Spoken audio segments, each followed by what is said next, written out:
Welcome everybody to the Unsung Heroes series. And today with me, I have the fabulous and fantastic and very inspiring Meg Donnell. Meg Donnell is CEO of Childhood Dementia Initiative. Previously, she was a founder of San Filippo Children's Foundation.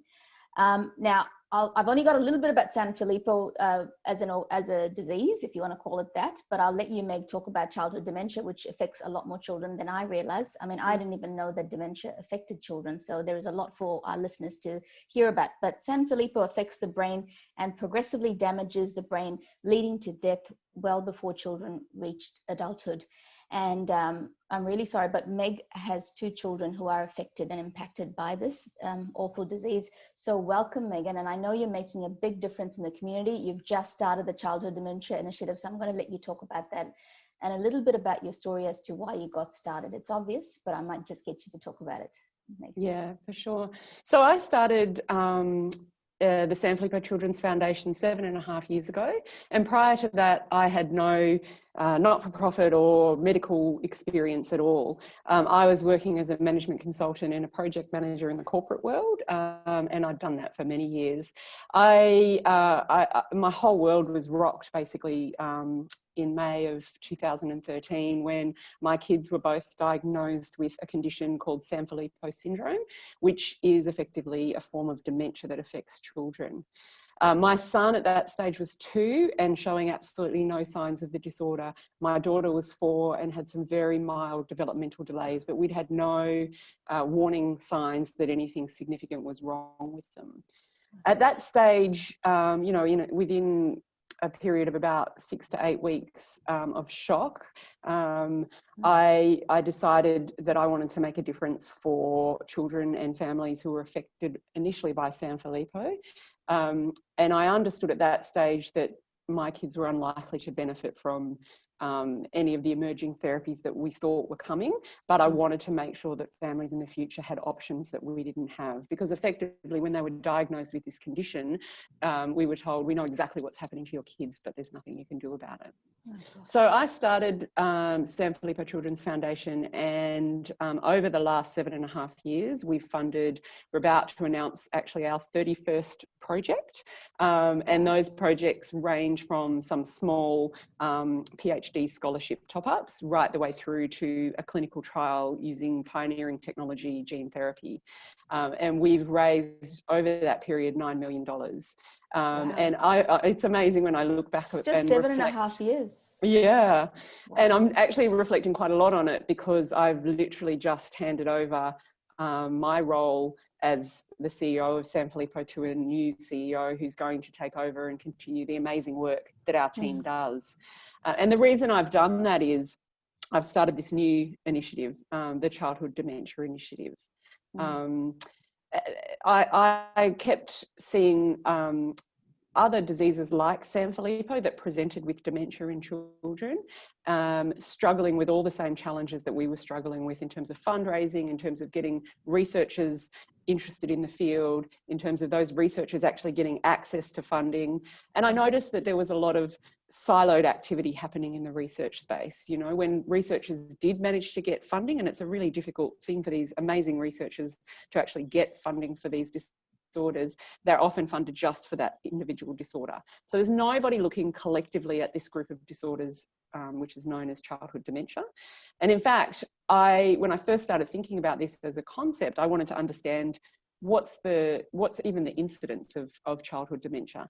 And there'd been no studies done. So we didn't even know how big a problem it was. Is that Australia-wide or even globally no studies have been done? No studies done globally that quantify the impact of childhood dementia. So there's been some studies, and academically, clinicians and researchers refer to these group of disorders as childhood dementia, but and there have been some studies done on them as a group. So we had a definition, but nobody had actually done the health economics to quantify it.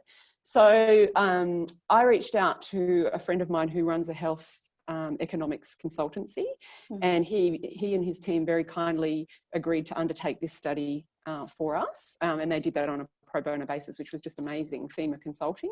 Yeah. And over a period of about probably 10 months, it took a lot longer than we thought, because one of the challenges we found was that a lot of these disorders are really, really rare. There's just no information available about them. So they did this study, and the findings we published in November of this year. And we were quite shocked actually by how prevalent these disorders are. We identified 70 different conditions that present with dementia. When you look at them collectively, it's 1 in 2,800. So the incidence is the same as far more common disorders like cystic fibrosis. The prevalence, i.e. the number of kids living with these conditions today, is the same as motor neurone disease.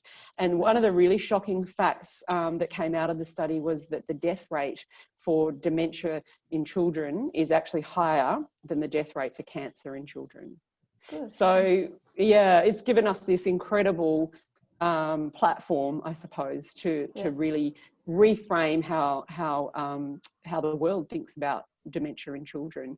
We think there are about 50,000 babies born every year around the world who will eventually develop dementia, about 700,000 children or young people living with dementia currently, and over 48,000 deaths every year. It's completely unacceptable.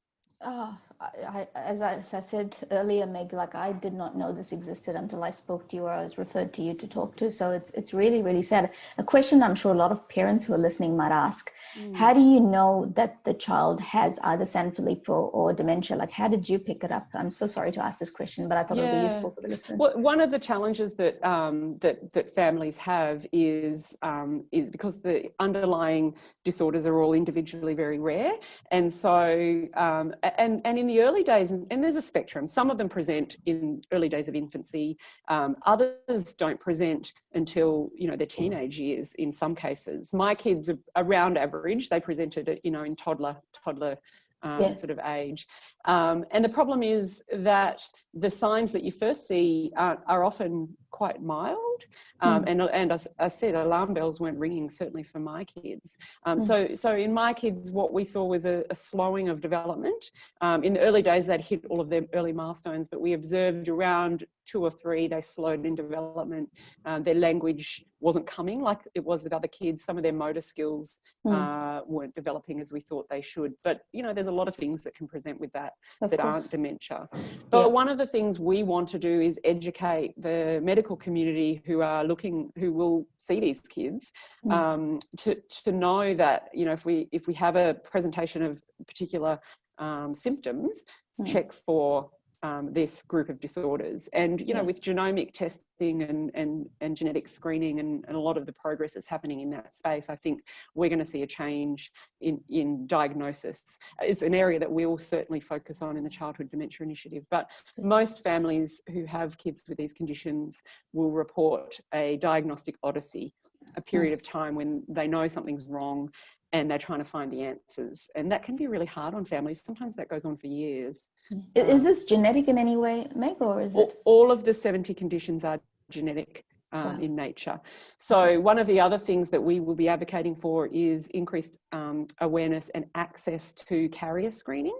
So it's a very fast developing and exciting area of genomics, is the ability for people to screen before they even have kids and understand what they may be carriers of. Each of us carry 5 or 6 things that could lead to very serious conditions if they're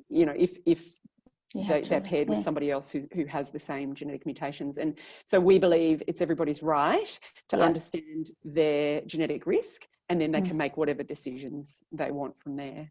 Gosh, I'm just thinking, I know if you do this for Sanfilippo or childhood dementia, it could hopefully work for lots of other things, right? So many other disorders that are not able to be diagnosed during pregnancy or even before.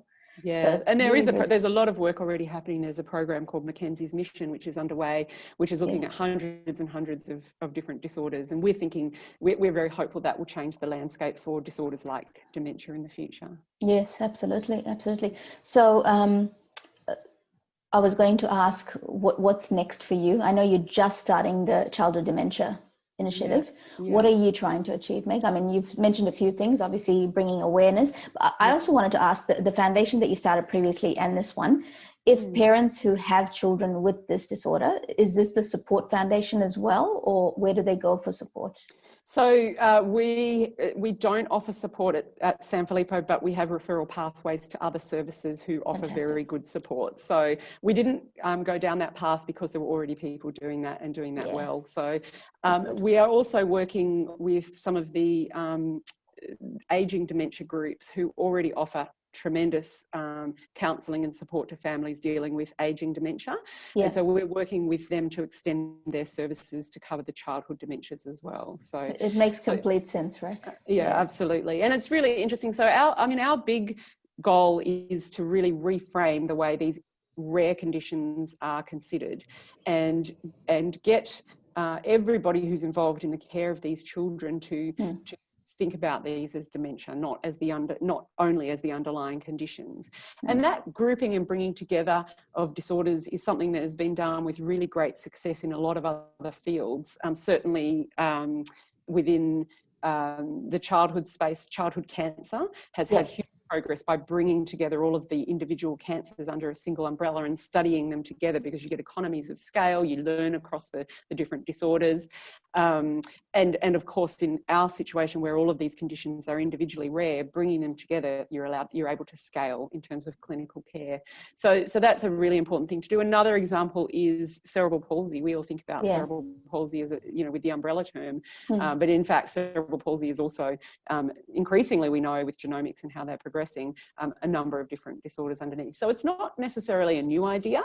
It's certainly been done before, but we think it could be absolutely transformative for our community if we can get the world to think about this group of disorders as a collective. And from financial support perspective, this gets covered under NDIS, right? Do you get everything? The families who have children with these conditions can access NDIS, which is fantastic. And one of the things that we want to do is help educate the caseworkers within the NDIS and the NDIS, because we're all about systemic change, and get them to understand the challenges that all of these families face, regardless of what their rare disorder is. If your child has dementia, there's a set of things that everybody faces that's common. And so we want to help to build understanding around that and empathy across the systems as well. Exactly, because it's a full-time caring role pretty much, especially with you, Meg. I don't know how you do what you do. It is, and when we did the impact study earlier in the year, one of the other findings was an economic finding, and it was the cost of childhood dementia on the Australian economy, and it came out at just under $190 million a year. And that included the cost of a family member almost always having to give up work or revise the hours that they're working in order to care for their child. So the impact on these families is almost impossible to measure. It's an incredibly heartbreaking thing to watch your child suffer from dementia. Yes, absolutely. And all of the other things that you just mentioned. And well, seriously, I don't know what to say, but I'm just so happy to talk to you and hopefully help spread the word, because I mean, if I didn't know, I'm sure there's a whole bunch of people who have no idea this particular condition exists, and that there is support available through the organizations and the initiatives that you've got going, Meg. So thank you for doing everything that you do. You have no idea. I'm sure you've touched thousands of families, and I'm sure you know all about it, but kudos really to you. And to do it with the fact that you've got 2 children who've got the condition as well is it's a lot of courage and a lot of heart, Meg. I appreciate that. They're my little muses, Isla and Jude. Beautiful kids. Now, if people wanted to assist in any way with the dementia initiative, where can they find you? How do they help? Yeah, we would love for you to follow us on LinkedIn or Facebook, or visit our website, childhooddementia.org. At the moment, we are getting started, and we really are seeking funding to help us get our message out. I think the most common thing that people say to me is what you said to me at the start of this interview: I'd never heard of dementia in children.